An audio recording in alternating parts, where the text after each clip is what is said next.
Hi, I'm James Dunn. Welcome to the Inside Network.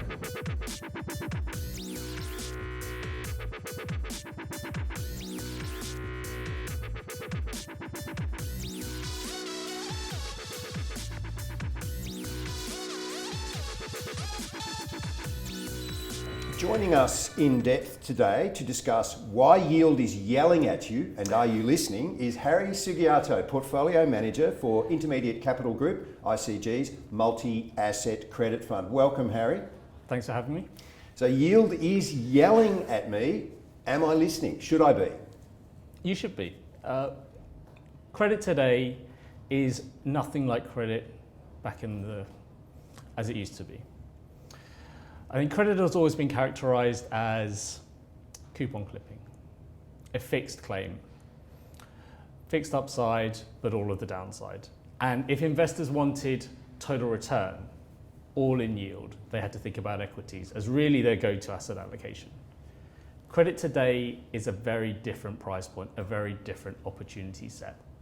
It's offering teens yields with downside protection. And that, for me, creates a very different discussion point and decision for institutional investors today. How would you characterise ICG's philosophy on global credit as we move into 2023? So our philosophy has always been focus. We know that we are strong in terms of credit selection, and we're going to apply that rigorously and build a high quality best ideas portfolio. Global credit essentially creates the widest possible playing field for us to operate in. The best ideas will make it into this type of portfolio. For us today, it's an opportunity to be aggressive, but selectively aggressive.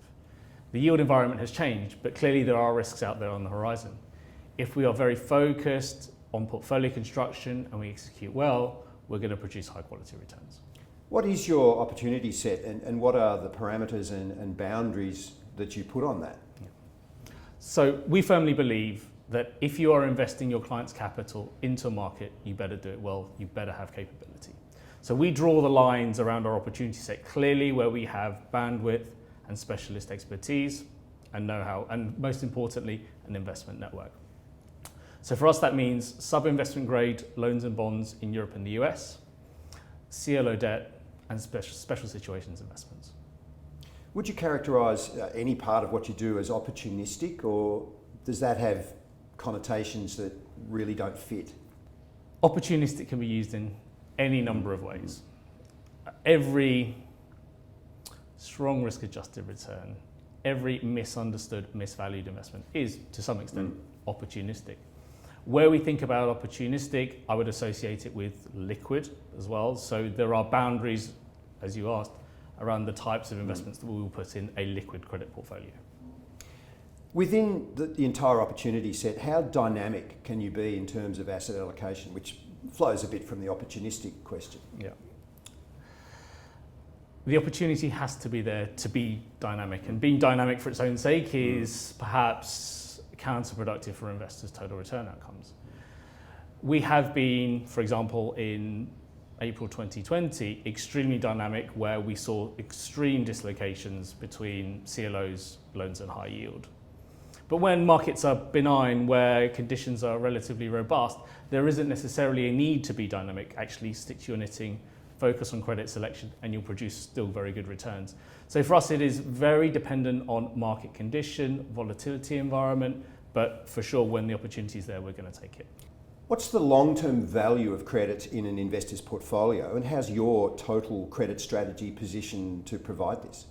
For investors that are invested in a broad cross-section of asset classes, credit provides income, downside protection in a low volatility type of investment strategy. What we are able to offer with our portfolio is access to a broad cross-section of opportunities within the global credit universe, within one investment product, and we are able to dynamically asset allocate, but also cherry pick the best possible investments across that broad opportunity set. So it really gives investors access, dynamism within one investment product. Is it fun being a credit investor? Yes, always. But you just have to remember it is. Thanks to Harry Sugiarto, Portfolio Manager at ICG, for going in depth with me today. Thanks, Harry. Thanks for having me. A pleasure.